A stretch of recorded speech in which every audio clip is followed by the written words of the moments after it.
اب دیکھیے جو علامات قیامت احادیث میں آئی ہیں وہ میں آج آپ کو سنا رہا ہوں. ان کو دو حصوں میں تقسیم کیا جاتا ہے، علامات صغریٰ، علامات کبریٰ. چھوٹی نشانیاں جو درجہ بدرجہ درجہ بدرجہ درجہ بدرجہ حاضر سامنے آئیں گے. ایک ہے بالکل قیامت سے متصل قبل بڑے جو خرق عادت واقعات ہوں گے وہ آئیں گے. اچھا، پہلی چیز کے سلسلے میں حضرت انس رضی اللہ تعالیٰ عنہ سے یہ مروی ہے اور یہ حدیث متفق علیہ ہے. پہلی علامت حضور نے بیان کی قیامت کی علامات میں سے. اب میں لفظ قیامت اسی معنی میں بول رہا ہوں جس میں کہ ہم عام طور پر بولتے ہیں. آپ نے فرمایا علم اٹھا لیا جائے گا، جہالت کا دورہ ہوگا. اب یہ کون سا علم اٹھایا جائے گا؟ سائنس کا علم نہیں، دین کا علم.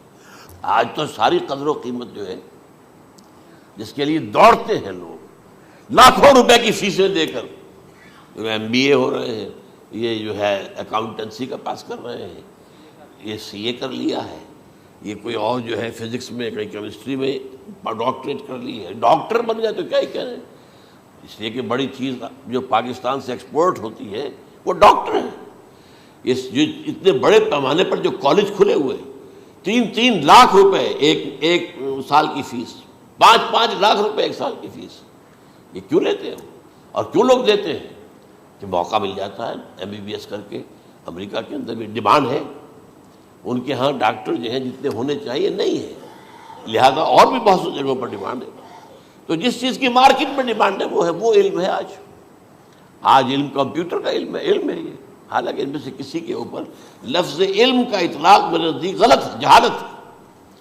علم وہ ہے جو ذہن کو جلا دے، جو سوچ کو جلا دے، روشنی پیدا کرے، دماغی روشنی، وسعت دے، انسان کے فکر کو وسعت دے، اس کے ذہنی جو ہے جو افق ہے اس کو وسیع کرے. علم تو وہ ہے جو حقیقت کے کیا علم بھی اس سے عطا فرمائے. قرآن ہے، حدیث ہے، باقی اور چیزیں جو اس سلسلے میں آ سکتی ہیں وہ ہے کہ جو قرآن اور حدیث کی سمجھنے میں مومن ہوں اور زیادہ جو ہے اس کے تک فہم کو آسان کر دیں. لیکن یہ کہ فرمایا علم اٹھا لیا جائے گا، جہالت کو فروغ ہوگا. ظاہر بات ہے ایک ہی بات ہوئی ہے. دوسرے نمبر پہ یہ کہ جہالت کو فروغ ہوگا. نمبر 3 زنا کثرت سے ہوگا. نمبر 4 شراب نوشی عام ہو جائے گی. نمبر 5 عورتوں کی تعداد بہت زیادہ ہو جائے گی، مردوں کی تعداد کم ہو جائے گی. یہاں تک کہ 50 عورتوں کا خیر خبر کرنے والا، کوئی نگرانی کرنے والا، وہ ایک مرد. اچھا، یہ تو ہے ایک حدیث جو میں نے آپ کو بیان کر دی، متفق علیہ. یہ بخاری اور مسلم دونوں میں ہے. دوسری حدیث بخاری کی ہے. اس کو حضرت ابو ہریرہ رضی اللہ تعالیٰ عنہ نے روایت فرمایا ہے، قیامت آئے گی جب امانت ضائع ہو جائے گی. آج ہمارے ہاں امانت کے ضائع ہونے کا جو نقشہ ہے شاید پوری دنیا میں کہیں اور نہیں. جس طرح کے غبن یہاں ہوتے ہیں، جس طرح کک بیکس جو ہے وہ لیے جاتے ہیں. اس غریب یعنی قوم غریب ہے لیکن یہاں وہ امیر بہت بڑے بڑے لوگ ہیں. وہ تو دنیا بھر کے ٹاپ کے امیروں کے اندر اس کا شمار ہو جائے گا. لیکن یہ کہ یہ سب امیر کیسے بنے؟ غبن بلین آف ڈالرز کا. اب تو اس سے کم کی تو بات ہی نہیں ہوتی. فلاں نے اتنے بلین جو ہے پیسے اپنا جو ہے قرضہ معاف کرا لیا. بھائی کس نے کیا، کون کرتا ہے معاف؟ یہ کسی کے باپ کی جاگیر ہے؟ یہ پیسہ بینک کے اندر حکومت کا ہے کہ حکومت کو اختیار ہو کے وہ رائٹ آف کر دے ان کے جو ہے ان کی جائیدادیں کرو ضبط. لیکن ہوتا کیا ہے، بینک آفیسر بے ایمان ہے. وہ کہتا تھا 1 کروڑ کا قرضہ لے جاؤ، 10 لاکھ مجھے دے جاؤ، چاہے تم میرے پاس کوئی ڈاکومنٹ جو ہے ایسے نہیں دے سکتے. حالانکہ ہونا چاہیے کہ اتنا بڑا قرضہ لے رہے ہو تو ڈاکومنٹس یہاں پر ہمارے سامنے لاؤ کہ اگر تم نہ دے سکو تو ہم ان ڈاکومنٹس کے ذریعے سے تمہاری جائیداد، تمہاری کوئی جاگیر، تمہاری کوئی اور چیز اس کو قبضہ کریں. جب وہ وقت آتا ہے دیکھتے تو یہ ڈاکومنٹس ہی فیک ہیں. اللہ اللہ خرچ کیا کرے گا کوئی؟ بینک کا باپ بھی واپس نہیں لے سکتا. اور یہ سب کس کی بے ایمانی ہے؟ وہ جو بیٹھا ہوا بینک مینیجر، سارا سودا اس کے ماں باپ ہوتا ہے کہ 1 کروڑ ہے نا، 10 لاکھ مجھے جو 90 تم لے جاؤ. باقی یہ کہ ٹھیک ہے میں تمہارے جو ڈاکومنٹس تم پیش کر رہے اس میں کوئی اعتراض نہیں کرتا، بس جاؤ. اور نمبر 2 حکومت نااہلوں کے سپرد ہو جائے گی. یہ ہے امام بخاری کی روایت کردہ روایت جو حضرت ابو ہریرہ سے. مسلم شریف میں ابو ہریرہ رضی اللہ تعالیٰ عنہ سے ایک اور روایت ہے، مال عام ہو جائے گا یہاں تک کہ زکوٰۃ قبول کرنے والا کوئی نہ ہوگا. یہ بات وہ ہے جو آج سعودی عرب اور یو اے ای کے اندر آپ کثرت سے دیکھ سکتے ہیں. دولت جو ہے وہ ریل پیل. ابھی تھوڑا سا آیا ہے معاملہ خاص طور پر دبئی میں، کیونکہ وہاں بہت زیادہ کنسٹرکشن ہو رہی تھی، تو پوری دنیا میں آپ کو معلوم ہے کہ جو ریئل اسٹیٹ کہلاتا ہے اس کا حال بہت پتلا ہے، لیکن وہاں کے دولت ریل پیل ہے ہر جگہ پر.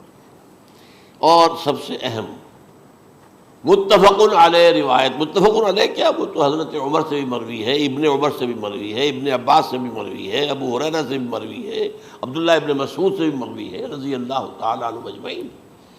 اور یہ وہ حدیث ہے جسے کہا جائے حدیث جبرائیل، جسے ام السنہ بھی کہا گیا. اس میں جو آخری سوال کیا حضرت جبرائیل نے حضور سے، چوتھا، پہلا یہ تھا کہ اسلام کیا ہے مجھے بتائیے، ایمان کیا ہے، اس کی حقیقت کیا ہے یہ مجھے بتائیے، تیسرا احسان کیا ہے یہ بتائیے، چوتھا یہ کہ قیامت کے بارے میں بتائیے کب ہوگی. حضور نے فرمایا کہ اس کے بارے میں جس سے سوال کیا جا رہا ہے وہ اس سے زیادہ نہیں جانتا جو کہ سوال کر رہا ہے. اب اس کے کئی مفہوم ہو سکتے ہیں کہ بہرحال یا تو حضرت، چونکہ بعد میں معلوم ہوا کہ حضور نے پہچانا نہیں کہ یہ جبرائیل ہے، بلکہ جب سوال جواب ہو کر وہ چلا گیا شخص تو اچانک حضور کے ساتھ ذرا ردو ہو ہی لیا، ذرا بلانا اس کو دوبارہ لانا. اب جو دیکھا کہ یہ وجود ہی نہیں اس کا، آسمان نے اس کو اچک لیا، زمین نے نگل لیا، کیا ہوا ہے. پھر آپ نے یہ جبرائیل تھے جو تمہیں تمہارا دین سکھانے آئے تھے جبکہ تم سوال نہیں کر رہے ہو. یہ بڑے بیسک کوسچن تھے، اس لیے کہ دنیا کے ہمارا نظام اسلام پر ہے، ایمان پر نہیں ہے. اس لیے کہ ایمان کو ویریفائی کر ہی نہیں سکتے. کیسے پتہ ہوگا اس میں ایمان ہے یا نہیں ہے؟ کوئی آلہ نہیں ہے، کوئی الیکٹروکارڈیوگرام ابھی تک ایسا نہیں ہے، کوئی جو ہے اور جو طریقے چل رہے ہیں وہ تو ان کے ذریعے سے یہ تو نہیں معلوم ہو سکتا ایمان ہے کہ نہیں. لہذا یہاں کا سارا نظام اسلام پر ہے. شہادت اللہ الہ الا اللہ وان محمد رسول اللہ، پھر ایک نظام بنا لیا، وإقام الصلاۃ وإیتاء الزکوٰۃ وصوم رمضان وحج البیت. اس میں بھی یہ ہے کہ اگر کوئی نماز کو نہیں مانتا تو کافر ہوگا، لیکن نماز پڑھتا نہیں ہے تو کافر نہیں ہے، فاسق ہے، فاجر ہے، گناہ گار ہے، کمزور مسلمان ہے.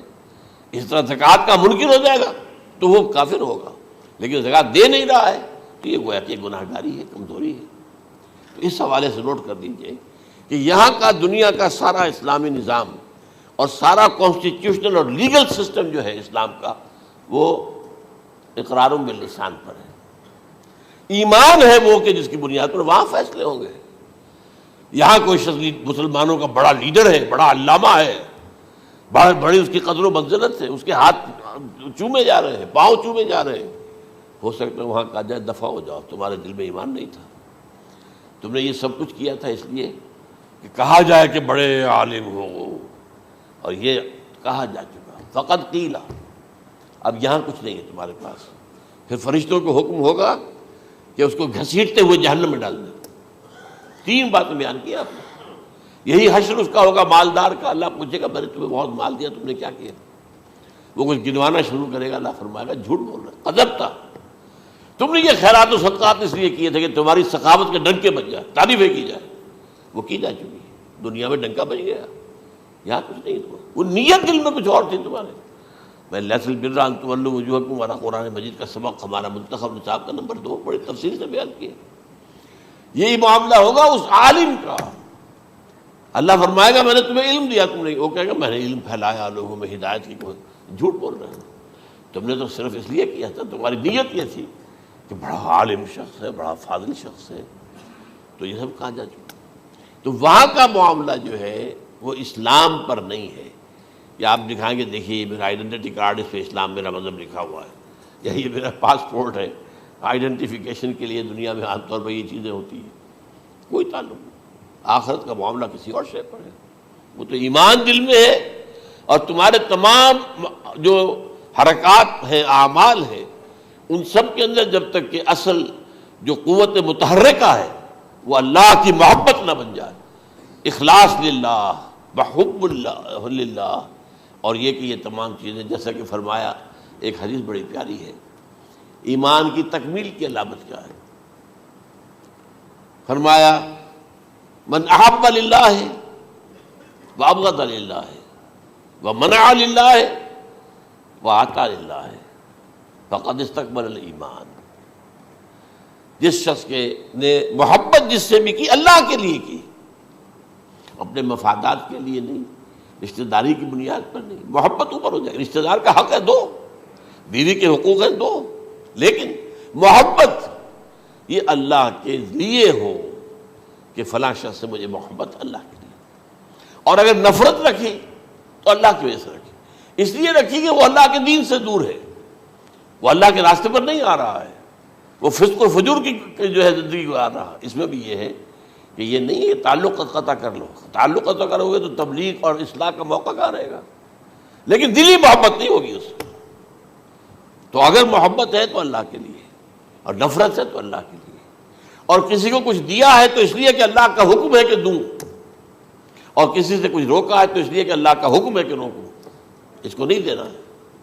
فقد استکمل الایمان، تو اس شخص نے ایمان کی تکمیل کر لی. یہ ہے اصل جو ڈیسائیڈنگ فیکٹر ہے، وہ یہ ہے.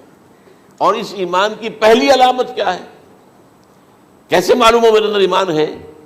پہلی علامت سب سے کم تر درجے کا ایمان، اس میں فرمایا گیا اذا اساءت کا سیئۃ وحسنت کا حسنۃ فانت مومن. اگر کوئی اچھا کام کر کے خوشی ہو اور کوئی برا کام ہو جائے تو ملامت ہو، یہ کیا کر بیٹھا، یہ میں نے کیا کیا ہے، یہ مجھے نہیں کرنا چاہیے تھا. یہ اگر احساس ہے نیکی اور بدی کا تو تمہارے اندر ایمان ہے. یہ ایمان ہے ادنیٰ درجے کا. اور وہ ایمان من احب للہ وابغض للہ واعطى للہ ومنع للہ فقد استکمل الایمان. اچھا، یہ جو متفق علیہ حدیث ہے جو حضرت جبرائیل کی ہے، اس میں پھر انہوں نے کہا کہ اچھا اگر آپ مجھے یہ کب ہوگی قیامت نہیں بتا سکتے تو اس کی کچھ علامتیں بتائیے. یہ بڑی عظیم تھا، کیونکہ یہ تو تمام احادیث کے اندر میں نے عرض کیا نا کہ سب سے زیادہ صحابہ سے منقول ہے. اور آپ نے فرمایا کہ جب لونڈی اپنی مالکہ کو جنے گی اور تم دیکھو گے کہ ننگے بدن ننگے پیر بھوکے ننگے بھیڑوں اور بکریوں کو چلانے والے اونچی سے اونچی عمارتیں بنانے میں ایک دوسرے کا مقابلہ کریں گے. اذا تلد الامۃ ربتها، کیا بات ہے، یہ خاص الفاظ کیوں کہے گئے؟ اولاد والدین کے سامنے دب کر رہتی تھی، کبھی سینہ تان کر بات نہیں کرتے تھے. ٹھیک ہے، کوئی بات آپ مان نہیں سکتے، ابا جان یہ بات تو میں نہیں کر سکتا. یا فرض کیجئے کہ وہ آپ کو کسی نیکی سے روک رہے ہیں، کہ دینی کام سے روک رہے ہیں، ابا جان یہ تو میں نہیں کروں گا، یہ تو دین کا فرض ہے. یہ کہیں آپ، اور ڈٹ کر کہیں اور جمیں اس پر، لیکن یہ کہ کوئی سرکشی کا انداز نہ ہو. ایسا نہ ہو کہ اپنے جناب سینے کو تان کر کے کھڑے ہو جائے، میں نہیں کروں گا، یہ نہیں، یہ غلط ہو جائے. اچھا، اولاد میں بیٹی جو ہوتی تھی وہ زیادہ سبارڈینیٹ، سبمسو، بات ماننے والی، کہیں بھی سر اونچا نہ کرنے والی. اور آخری دور میں کیا ہوگا، بیٹیوں سے مائیں ڈریں گی، انہیں ٹوک نہیں سکتی کسی بات پر، پتہ نہیں کیا بک دے، کیا بکواس کر دے. یہ تو ہمارے ہاں ہو گیا ہے، باہر کیا ہے تو آپ یہ بھی نہیں پوچھ سکتے. آپ کی 13 برس کی لڑکی آئی ہے رات کو 1 بجے، نہیں پوچھ سکتے کہاں رہی ہو، یہ رات کہاں گزاری، پوچھ ہی نہیں سکتے. یہ پوچھنا بھی جرم ہے. اپنے چھوٹے بچے کو آپ نے ایک تھپڑ مار دیا، تہذیب ہے، سکھانا ہے، غلط کام کیا ہے، اس کی سرزنش ہو رہی ہے، فوراً وہ اگر ایک فون کر دے گا پولیس آئے گی، بچے کو لے جائے گی، اسے لا کر کہیں اور جو ہے ڈپازٹ کرے گی اور آپ پر مقدمہ چلے گا، آپ کو اس کی سزا بھگتنی ہوگی. ظاہر بات ہے کہ پھر وہاں سرکشی کا کیا عالم ہوگا، پھر اولاد کہاں سر جھکائے گی، کس درجے میں جھکائے گی، اس کی تربیت عثمانی میں ہوئی نہیں. تو ان تلد الامۃ ربتہا، گویا کہ بیٹی کے نزدیک ماں جو ہے وہ ایسی ہو جائے گی جیسے لونڈی. گویا کہ لونڈی نے ایک اپنی مالکہ کو جنم دیا ہے، بیٹی مالکہ بن جائے گی اور ماں جو ہے لونڈی بن جائے گی. اور دولت کے ریل پیل کا ابھرتا دکان، یہ جو بھوکے ننگے اور مفلس، کیا حال تھا. 100 برس پہلے انہیں کھانے کو کچھ نہیں ملتا تھا. یہ مشرقی ساحل پر تھے، یہ سوائے یہ کہ مچھلیاں پکڑ لی، اللہ اللہ خیر اللہ وہ کھا لی، یا کہیں ان کو بیچ دیا، کوئی منڈی لگ جاتی تھی وہاں، اور کیا تھا. اور مغربی ساحل پہ کیا ہوتا تھا؟ ساری ان کی معیشت حج کے گرد گھومتی تھی. حاجی آئے ہیں، خریداریاں کر رہے ہیں، اور آپ کو معلوم ہے پوری دنیا سے مال پہلے بھی پہنچتا تھا وہاں. آپ کو جو ہے ہر ملک کے ہر کونے کا پھل وہاں مل جائے گا آج بھی. اور وہاں پر یہ ہے کہ سب سے بڑی بدوؤں کے لیے سب سے بڑی بات کیا تھی؟ قربانی کا گوشت. اسے وہ سکھاتے تھے، سخت چمڑے کر کے کھاتے تھے. یہ ان کا حل تھا. آج جا کر دیکھیے نئے شہر بن رہے ہیں، امریکنز کو کانٹریکٹ دیے جا رہے ہیں، بالکل ماڈرن شہر بنا دو. ایک ایبسلیوٹلی ماڈرن شہر جو ہے وہ جو مشرقی ساحل کے اوپر جو پہلے سے آرام کو سٹی ہے، امریکن سٹی ہو، اس کے اندر کوئی سعودی بھی داخل نہیں ہو سکتا سوائے جس کے پاس اس سٹی کی طرف سے لائسنس نہ ہو. اور اس کی چار دیواری کے اندر، چار دیواری کیا فصیل کے اندر کہی ہے، جو چاہو کرو، کوئی تم پر پابندی نہیں. ننگے نہاؤ، تالاب ہے نہا رہے، ننگی عورتیں ننگی مردیں نہا رہے، کوئی پوچھنے والا نہیں. اب اسی قسم کا ایک سٹی آباد ہونا جا رہا ہے مغربی ساحل پر، جدہ اور ینبوع کے درمیان. اور اس میں اصل میں جتنی بھی دولت ہے جو پیٹرول کی ہے وہ وہیں پر رکھ لی جاتی ہے امریکہ کے اندر، تاکہ امریکہ جو ہے ایسے ایسے پروجیکٹ بنا کر جب تمہیں دے گا تو اس میں سے پیسے دے گا، وہ نہیں ملتی ان کو واپس. بہرحال یہ تو ایک میں نے ایک جگہ آپ سے ذکر بھی کیا تھا، دی کنفیشنز آف این اکنامک ہٹ مین. وہ کنفیشنز کی بات جو ہے اگر آپ میں سے کسی کو دلچسپی ہو تو اسے پڑھیں کہ کس طریقے سے 1973 کے آئل امبارگو کے بعد جو شاہ فیصل شہید کے زمانے میں ہوا تھا، پھر جس طریقے سے امریکہ نے ان تمام ممالک کو جکڑ لیا ہے، اس کا پورا جو پروسیس کیا تھا وہ سامنے آتا ہے.